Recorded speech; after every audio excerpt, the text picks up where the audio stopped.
You're about to hear an original HFY sci-fi tale titled Bastard Alien Daughter Was Sold to a Human Widower, but What Happened on Their First Night Shocked HFY. Find a quiet spot, put on your headphones, and let the stars fall silent. If you enjoy cinematic sci-fi narrations, consider subscribing for more. Now, we begin. The market on Aesir's rim smelled like lightning and old blood. Neon scraped across steel as if the sky had been hammered flat and nailed to the ceiling. Men with rusted eyes and women with hard hands haggled in 12 currencies under a roof stitched from warship hulls. The sign above the auction stage blinked in 6 alphabets: surplus biologicals, vetted. A storm clawed the far desert, and thunder rolled inside the bones of every person there. Elias Voss arrived after sunset, boots collecting the dust of 100 regrets. He walked like a man who had learned to live with silence and wished it would stop following him. The widower's right sleeve ended in carbon fiber and ghost motors, a hand capable of grinding stone into meal or holding a baby so gently it could dream of oceans. He had not held a baby since the night the Virene shattered New Thessaly's sky and fed his son Jacob to the geometry of falling fire. His wife had died talking to him in a calm voice, telling him to breathe, telling him to look at the moon, not at her blood, telling him to promise. He had promised. The moon had burned blue and gone away. He did not come to buy a person. He came for a pressure hull and a crate of pre-war irrigation valves. He came because his farm on the broken planet of Cadden 4 was dying one pipe at a time, and grief needed something honest to carry besides itself.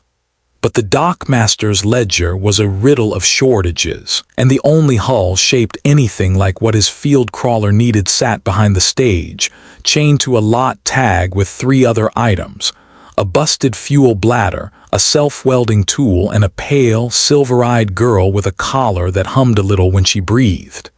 She was reading the crowd the way a navigator reads weather. Straight back despite the chain, chin lifted like a knife. Not defiant, not afraid, something else.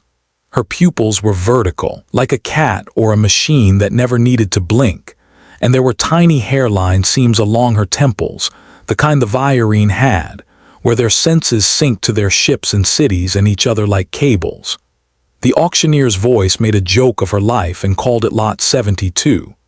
"The bastard alien daughter of General Rock, sir," he said, tapping the collar with a wand. Half-blood, hybrid, spliced wrong enough to pass scans, right enough to sing to field-grade infrastructure. Asset, not liability. Opening bid begins at... Elias said a number he hadn't planned to spend. He felt it leave his mouth like a bullet and tried to call it back, but it was already punching through the air and into the hearts of 10 men who knew regret as a second language. A man in a leather coif doubled it, smiling. Elias matched. A woman with ash in her hair raised one eyebrow and raised the price. Elias matched her too. 2 minutes later, the auctioneer banged a rod against the rail, and the collar in the girl's throat pinged at the same pitch. "I don't buy people," Elias said when the clerk brought the ledger. "You just did," said the clerk. They shook hands like men who had traded whether they couldn't own, and Elias walked out into the storm with a pressure hull, a crate of valves, a self-welder that would likely explode after 3 honorable uses, and the bastard daughter of the Virene general who had coordinated the annihilation of his family. Her chain jangled a thoughtful rhythm behind his boots. When the rain began, big slow drops like planets losing their orbits, he shrugged out of his coat and put it around her shoulders without looking at her. The coat smelled like engine oil and old coffee. "What is your name?" he asked. "Lyra," she said. He nodded once like a man accepting weather. They walked to the rover. Lightning stood on the desert like a forest of glass. The sky had forgotten how to be dark and remembered it all at once. The ride to the farm took 2 hours through country that had been a battlefield until it learned to be a grave. Cobwebs of ruined defense towers stitched the horizon together. The road was a scar where tanks had argued with gravity and lost.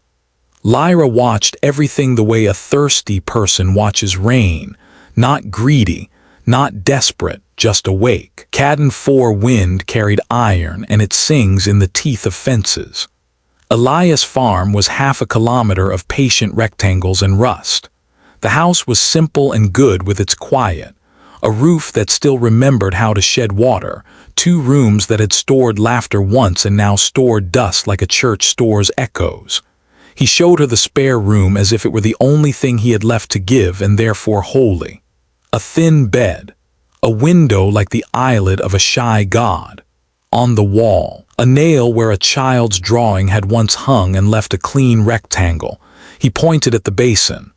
"Water," he said, "clean enough. There's bread on the counter if you're hungry. Tomorrow there's work. If you can do it, we eat. If you can't, we still eat, but we eat less." She looked at him with an expression that held nothing of the auctioneer or the crowd, no curse, no pity, no coin counting. "I can work," she said. He nodded again, the same careful motion he gave to storms he could not afford to name. "First night," he added. The words fell out like tools he wasn't sure how to use. "The collar, does it hurt?" "It sings," she said. "That a yes." "It is not pain," she said, and there was an old soldier in her grammar. "It is a net with good walls. It catches me softly. It belongs to someone else." "It belongs to you now," he said. "We cut it in the morning." She blinked. The pupils narrowed and widened as if translating his face into music. "You bought me," she said. "I bought a hull," he said. "You were tied to it by someone who speaks a language I don't want in my house. I won't have a chain at my table. We cut it." Her mouth opened and closed, and for a second she did not look like a ship's daughter or the storm's niece. She looked like a person who had gained 3 breaths she had not expected to own. "Sleep," he said. "First night is always the longest. It'll be over in an hour when you're lucky." He went to the kitchen and made coffee that tasted like charred comets. Rain sang on the roof. He sat with his elbows on the table he had sanded smooth with grief and let the house fill his lungs. Lyra's footfalls crossed the hall once, paused, crossed again. The wind put its shoulder against the door and changed its mind. Lightning leaned on the horizon like a tired god slouching home. Elias remembered the shape of his son's hand in his palm, and the way a small boy believes a father can steer weather. He did not cry. There were only so many times the body could do that without forgetting how to move after. He woke before dawn on the floor with the taste of iron in his teeth and the memory of thunder like a voice asking a question he didn't have words for. The house hummed in a new way. It took him a long breath to understand why. Lyra was in the yard. The rain had given up some time before sunrise, and the earth steamed evenly like a body deciding to heal. She stood barefoot. The collar around her throat glowed from within like a lantern with no lamp. Her hands were inside the generator he had coaxed through 4 winters and 2 battles with the utility cooperatives, and she was singing, not with her mouth, but with the micro-seams in her temples, with the tiny plates beneath her skin, with the quiet that lives in the veins under the wrists. The generator, which had known only profanity and kicks, purred like a grateful dog. He went to the doorway and held the cutters in his carbon hand. "You said morning," she said without turning, and he understood she had felt his orbit intersect hers. "I keep my word," he said. "Hold still." He slid the cutter's jaws beneath the collar's lip. The metal was a bramble of smart locks and shame. He squeezed. The cutter's motors screamed and spit a thread of smoke. The chain gave up its philosophy slowly, then surrendered all at once. The collar fell to the dirt with a tone like a glass falling across a cathedral. Lyra's shoulders went from brace to something he had no word for because his language had been made by soldiers and farmers and men who kept promises to the dead. It looked like not bracing at all. She reached for the broken circle of metal. He put his boot on it, gently. "Leave it," he said. "It'll rust into the ground and the roots will drink it and make flowers out of it if they are feeling kind." "They were not kind to me," she said, voice very soft. Then we'll be kind to them first, he said. It'll confuse them. Under the sun that crawled out of the torn clouds, Cadden 4 wore a new face. The farm's water lines had been silted with the red powder that passes for soil on worlds that have been built from scrap and sorrow. Lyra walked the lines like a shepherd, listening with her bones. Where there were clogs, she clucked her tongue the way mothers once called chickens, and the silt shivered and loosened and ran. Where the feed pump coughed, she leaned her forehead against its casing, and the casing trembled and remembered how to be young. Elias did not thank her any more than he would have thanked rain for falling, but he found himself whistling a little under his breath, and his throat did not punish him for it. People noticed in a week. The co-op pilot, a woman named Sarah with engine grease under every fingernail and more territory in her heart than the maps allowed, brought a crate of bolts and an apology for the way the auction had gone. Didn't have the money to run you up on her, she said, jerking a thumb toward Lyra as if pointing directly would break something. Would have, couldn't. She's not a bid, Elias said. No, said Sarah. She took off her hat under it. The void had eaten a patch of hair in a crescent the way fire eats paint. No, she isn't. Listen, Ellie, you hear the broadcast from high orbit. Dominion drones moved through the trench 3 days back. Didn't touch anything, just made maps with their mouths and kept going, like dogs that remember the last time they ate here. Dominion doesn't come for dirt unless there's gold under it, Elias said. Sarah looked at Lyra again. She didn't ask. She didn't have to. You got fuel for a week. If the pump behaves, Elias said, and the pump hummed obligingly in the yard like a child proud of its shoes. They come, you don't fight alone, Sarah said. Say the word. I'm done with fighting, Elias said. Sarah touched her hat brim like a woman touching an old photograph. World isn't, she said, and then she was a line of dust racing toward the broken horizon. Nights on Cadden 4 are too big. Stars keep turning up like old wounds, and the silence learns your name. The first night after the collar came off, the house had a new shape. Elias cooked beans that tasted honest, and Lyra sat at the table like someone practicing being a person. Elbows in, spine straight, hands folded because hands are hard to know what to do with when you are not holding a weapon or a chain. He poured water. She put 2 fingers against the glass and waited until the whistle in the rim found a pitch she liked. She drank.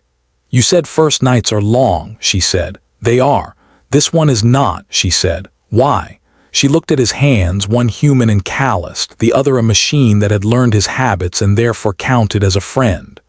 Because someone cut a circle made of someone else's will and put it on the ground, she said. Because the house does not look at me like a jailer. Because the generator purrs a song I do not have to sing anymore. He could say many things, and he said none of them. He had found out long ago that the best way to carry a heavy truth was with both hands and your mouth closed. Still, the house listened, and in the listening the old voices found shapes again, his wife's laugh caught in the kitchen tiles, his son's footsteps like a drum rolled down the hall. Something in the walls exhaled. Tomorrow, he said, there's a southern line that won't carry pressure, needs a stranger's touch. The rock down there remembers a bunker that isn't there anymore. It makes the water tired. I can ask it to move aside, she said. You do that. He lit an oil lamp though the power was steady, because there are lights that keep machines awake and there are lights that let homes sleep. Lyra stood at the window and watched the night assemble itself. Somewhere out in the black, a colony beacon made a tiny sound like a bird remembering a song from before storms. What did the auctioneer say about me? She asked without turning. Elias didn't lie because lies fall apart faster than old fencing. He said you were a bastard. He said you were the daughter of Rock Sir. He said you were a tool. She nodded once. I was the daughter of a man who believed victory was a set of coordinates you could hold in your mouth until your teeth cracked. I am the daughter of a woman who believed that love was a field you could plant every spring no matter what the sky did last year. Both of them were wrong. Both of them were right. Where are they now? He asked. My mother found a small river on a small moon and taught it to make a new sound when it goes over stones, Lyra said. My father learned he was mortal in the most obvious way. War does that, Elias said. It does everything, she said. And then it asks for more. A throbbing noise arrived from far off like a fist in a pocket, ships dragging gravity behind them. Elias went to the door and put his ear to the wind. Lyra leaned her head a little and listened with bones. Not co-op, she said, not smugglers. The Dominion flies light when it scouts. This is heavy. This is ships who brought their beds with them. They come for something, Elias said. Yes, she said, and then she turned from the window and looked straight at him with her strange, bright eyes, and that was the first night's truth, simple and terrible and clean. They come for me. The Dominion learned hunger from mathematics and then taught it ethics. They ate what they could measure and then measured everything. They had eaten the virine and kept their songs in cold jars, and they had eaten human cities and kept our laughter like a strange salt. And they did not consider this cruelty, because they had no mouths for cruelty to live in. They wanted Lyra, because her father had built networks that bled into children for speed. And she could talk to machines the way old priests talked to their gods after the gods had stopped believing back. Elias slid the bar across the door, even though bars are theater when a fleet decides you are interesting. He checked the charges in the old coil rifle that had stood politely in the corner for years, as if refusing to admit it had once punched holes in ships. He found the knife that had cleaned fish and cut rope and suffered through winter without work. He breathed slow and let his lungs remember war and forget panic. Lyra's skin gathered light from nowhere and held it the way seashells hold stories. If I run, they will track me, she said. If I hide, they will pull the ground up and look under it. If I fight, you'll break, he said, and I won't have that. You would stand between me and a fleet, she asked, not incredulous, curious, the way someone looks at a mountain and asks why it is where it is.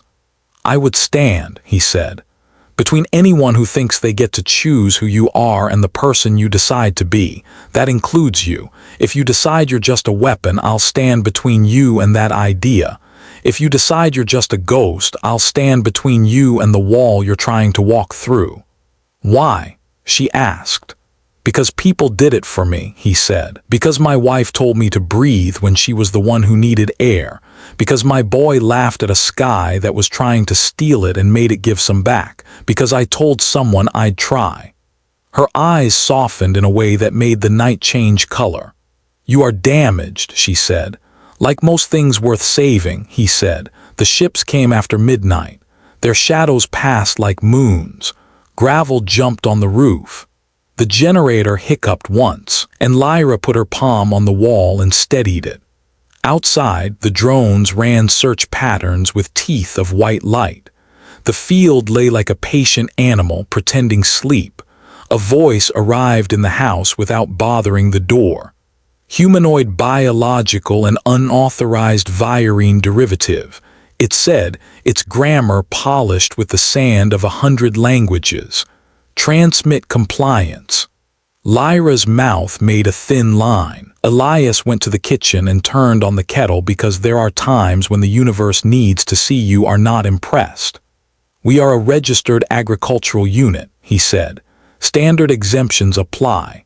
Your exemption does not include her, said the voice. Its distance-less calm was a kind of weather. She is a sovereign asset of a defunct system. We will reclaim her and erase the error, transmit compliance and receive consideration. Elias looked at Lyra. Her shoulders were back. Her hands were open. The seams at her temples brightened and the house bent its ear toward her. Do you want to run? He asked in a voice he had used with his son when pointing at rivers. No, she said. You want to fight? No, she said, and the lamp flame wavered as if her answer had weight. I want to speak. I want to tell them a story and make them small inside it. I don't know how to help with that, he said. You already are, she said, and she stepped into the yard. The drones focused like eyes narrowing. The beams stabbed down and found her and tried to make her a number. She raised one hand the way someone raises a hand in a quiet classroom, and the beams forgot to be sharp. The air around her thickened like honey remembering how to be sunlight. Elias stood in the doorway with the rifle in his left hand and the kettle whistling insanity behind him, and he watched something he would tell no one about for the rest of his life because his words were boxes too small for it. Lyra spoke, not in Virene war logic or Dominion math. She spoke in irrigation schedules and the taste of the first sweet well after 3 bitter ones. She spoke in the crunch of frost on old planks and the way the kitchen light falls across a table where 4 hands used to eat. She spoke in the grammar of mending and the vocabulary of staying. The seams along her temples glowed steadily, and the drones drew tighter circles as if a story had gravity. The fleet above adjusted its orbit without admitting why. "This is the shape of my house," she said into their hungry silence. "This is the man who cut a circle of shame and taught it rust. This is the field that learned to purr instead of wheeze. This is a child's drawing that left a clean square on a wall and the way dust respects it. This is a collar that forgot how to sing and a night that remembered how to be long when you need it to be. This is not a coordinate. This is not an error. This is a place. The Dominion does not cry, but a pattern is also a person when you listen closely enough." The first drone stuttered and corrected, then corrected the correction, then hung in the air like a guess. A beam that had been about to quarter a house to measure it instead warmed a patch of dirt where nothing had grown since the second winter, and something under the soil changed its mind. Above, the ships leaned closer like tall men around a small fire.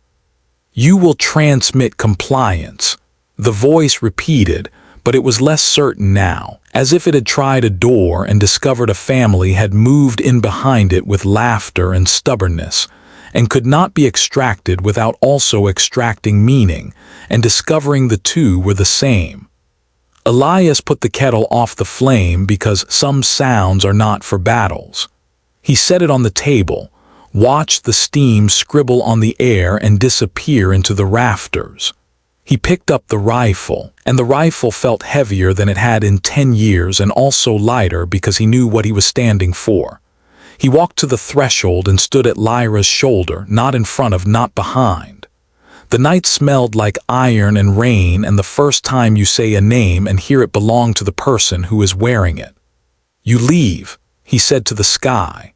"You take your mouth and your math and your hunger and you go. She's not yours. Nobody is." The voice considered him the way a ledger considers a number that refuses to line up. "Human," it said finally. "You are statistically inconvenient. Get used to it," he said. Lyra lifted both hands, palms out. The drone's light broke on the space between her fingers the way surf breaks on old stone, not destroyed, only turned into something else that smells better. There was a single high sound like a thought changing direction. And then, as if someone had told a joke so gentle it taught mountains to smile, the first drone powered down. It fell without falling, sank like a careful ship onto Earth, legs deploying the way birds extend feet for perches. The second followed, then 5 more. Then the whole sky bent and became a net for ships remembering gravity with affection. Silence stepped into the yard, took a seat at the table of the world, and folded its hands politely before speaking. The fleet did not leave. It stayed like whether you don't outrun because it belongs to more than clouds. A doorway opened in the air as if someone had hinged vacuum and put a handle on it. A figure walked through, tall, not human, not Virene, dressed in a fabric that reminded Elias of hospital curtains and burial shrouds both at once. The face was a map of indecisions carved into something that could not be carved. It looked at Lyra. It looked at Elias. Its eyes were mirrors, and in them he saw the farm lit up like a promise. "You told a story we do not own," it said without lips moving. "It touched objects we had counted. They do not respond to us now. They listen to the wind at your doorway for cues." The head inclined by a degree that could cut a soul. We respect efficiency. This is not efficient. Then stop, Lyra said. Stop swallowing songs and calling it science. Stop putting nets on throats and calling it sovereign. Build gardens if you are so clever. Learn the patience of smaller tools. We do not have hands that love small things, it said, not plaintive, not proud.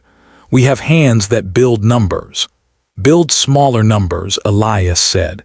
The figure looked at him, and for a second some ancient race's bad decisions flickered through the mirror eyes like weather maps. You lost a family, it said. You fill the hole by holding knives against math. I fill the hole by standing where I promised to stand, he said. The knife is optional. You cannot hold back a tide with a rake, it said reasonably. No, Elias said, but you can find the children in the surf and keep them breathing until the waves learn their names. That sentence went into the night like a steel peg and found bedrock. The figure's head turned a fraction again, a language for no longer arguing with what is obvious. Behind it, up in the cold, the fleet edged backwards 3 millimeters at a time, like a chess player returning a piece to the box because a child is asleep in the room and quiet is more important than victory. We will look elsewhere, the figure said. This place is contaminated with narrative. It's called home, Elias said. Home is a function we do not compute. Stay long enough, he said. You will. The figure stepped backward through the hinged vacuum and shut it with the courtesy of a guest who grew up in a house with very thin walls. The drones rose like careful bees and went away without buzzing, and the dark accepted them back the way oceans accept ships that have learned something and return to tell it to their friends. Lyra stood very still for a very long time. When the last engine was a rumor, she sat on the step and put her head in her hands, not sobbing, just letting time pour over her skin until it found all the cracks and made them clean. Elias set the rifle against the door frame and brought 2 mugs outside and put one next to her and did not talk, because the best words in the world know when to burn themselves quietly on your tongue before they embarrass you. What happened on our first night? She said later, when the dawn decided to audition for the role of Hope again, was that you cut a circle off my throat and put it on the ground and called it rust before it had a chance to argue. What happened on our first night was that you refused to bow to an arithmetic that didn't know your son's name. What happened is that a house learned my heartbeat and decided to keep it. What will happen on our second night? He asked. We will eat beans again, she said, surprising herself with a smile that changed the temperature of the yard. And you will teach me how to ruin coffee exactly the way you do, because it is necessary to be bad at some things. And I will walk the southern line and tell the bunker it can keep its ghosts but give back our water. And you will go to town and pretend to need bolts and come back with bolts and also a photo frame for the clean square on the wall. And the third night, maybe, we will talk about your boy. And the fourth night, maybe, I will remember something about my mother that does not hurt. He nodded, and the motion did not scrape inside his neck anymore. And the fifth night, she said, we will teach the stars the sound the kettle makes when it forgives heat. News traveled like birds hopping fence posts. Sarah flew in with her engines thinking hard and her grin thin as a blade. You two make a hole in the sky, she asked, standing with hands on hips and looking up where nothing special unspooled like horizon thread and where everything had changed. Because the relay says the Dominion moved west in a line like a thought deciding not to finish a sentence. They heard a story, Lyra said. Sarah spit in the dust. Should have tuned in earlier, she said. Listen, words moving. Virine remnants out past Decker's belt. Half of them sick of running, quarter of them spoiling for fights in other people's kitchens, other quarter learning to plant things in rock. People will come to you, Ellie. People will come to you, she added to Lyra, and they will ask you to be their flag. Lyra's eyes found Elias and held. We are not flags, she said. No, said Sarah, but some days a house is the bravest banner there is. The seasons on Cadden 4 have to be convinced.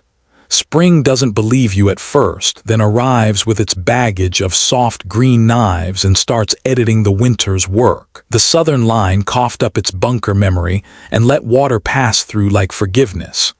Beans learned humility under rain that didn't feel like punishment. A boy's clean square on the wall found a frame, and with it a new picture. A field in the raw morning, two figures small in the corner, one with carbon fingers around a mug, the other with a silver gaze aimed at the line where the earth pretends to swallow the sky and fails. Elias hung it without comment. Lyra touched the glass every morning the way someone checks a pulse. People came, not with flags, with stories looking for other stories to stand next to. A woman with a tattoo of a ship's spine on her wrist said she had forgotten how to sleep without the engine's lullaby and asked if the field could teach her a new sound. A man who had signed 6 different armistices and meant each one and broken each one asked if he could build a fence and mean it this time. Children came, small and sharp as pebbles, and taught the tired wind to be a game again. Lyra sat with them and made small circuits out of scraps that lit when they laughed and dimmed when they lied, and they stopped wanting to lie for a while because it turned the pretty lights off. Once, months later, a Virene courier in a ship that had learned stealth from loneliness landed by the North Plot and carried out a small thing wrapped in cloth that remembered a woman's hands. It was a bone flute with 3 holes. "Your mother wanted you to have it," the courier said, not looking up from his boots because some griefs are taller than you are and require ceremony on the cheap. Lyra took it and did not cry and did not speak until night, when she took it to the porch and played a song that made the stars back up a step, and the wind sit down quietly to listen. Elias did not ask where the courier had gone or what war he was running in, because wars breed questions that bite and give disease. He made coffee badly and brought it without apology. There were more storms. The Dominion tested the edges sometimes like a dog putting its paw on a fence to see if the slats still hold. Pirates sniffed around the co-op lanes when hunger and boredom overlapped in unhelpful ways. Once, a man came to the farm with a face like broken concrete and said he had a right to Lyra because he had papers with circles on them and signatures with swords under their names. Elias nodded and asked if the man wanted water first, because thirst makes fools of soldiers. The man drank, and Lyra told him a short version of a long story, and he cried without making noise and went away before the crying turned to anything else. Elias aged. Lyra did too, but in a way that made the word not quite fit, like asking a river to put a number on its song. The seams at her temples faded to thin scars that light sometimes remembered. She learned to be imperfect on purpose and found joy in it. She learned to burn bread and laugh, to fix the thing that wasn't broken yet because it wanted the attention, to throw a rock and miss and call it art. Elias' shoulder learned to ache right before rain the way old friends send you letters before you realize they are in town. His sleep found him easier. When he dreamed, it was not a sky tearing itself in half anymore but of dirt under fingernails and a small boy explaining why stones make such good pockets for hands. One summer, a delegation came wearing the careful faces of politicians who had become almost honest through hard use. They had questions, properly written down, about boundaries and policing, and what to call a house that had taught a fleet to reconsider grammar. Elias made more coffee. Lyra listened less with her seams and more with her long-practiced hush. The delegation left with answers that tasted like work and not like victory, which is how you know they will last. The Dominion sent a packet 2 weeks later labeled in a language it had invented overnight, non-war. It contained a grain pattern optimized for Cadden 4 stubborn soil and a single sentence: "We will study home." "Better than studying how to take it," Sayre said, reading over Elias's shoulder, eating an apple like a victory with seeds still in. On a night no different from other nights except that it had all of them inside it, Elias sat on the step he had sanded smooth 100 times to think, and Lyra came and leaned a shoulder against his like people who have built a vocabulary that requires very little pronunciation. The stars were busy. Far on the plain, a boy ran and fell and laughed and ran again. The generator hummed to itself. The kettle sighed. Somewhere, maybe a moon away, a man who had once called himself a general went to sleep without making a plan for breaking any worlds in the morning. "You should play that flute," Elias said. Later, Lyra said, "Tonight I want the sound of you breathing."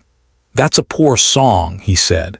"It is the only one I trust to stay in tune," she said. He thought of all the nights that had taught him to negotiate with darkness and found it easier to listen instead. "I thought I bought a hull," he said into the soft room between their shoulders.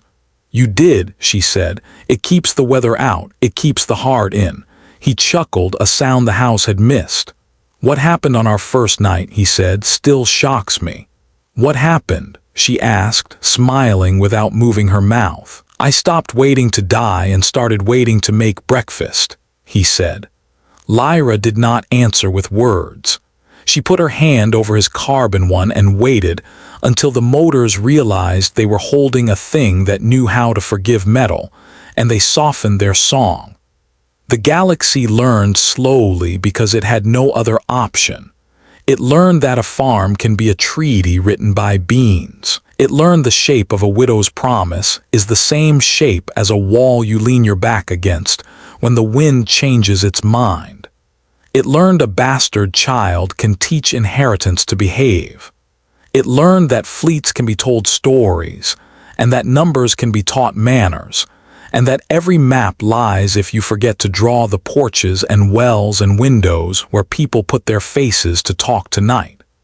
Years later, when children who had never known collars asked what made the Dominion stop at the fence and call out before entering, Lyra would point to the clean square on the wall with the frame around it and say, "A picture."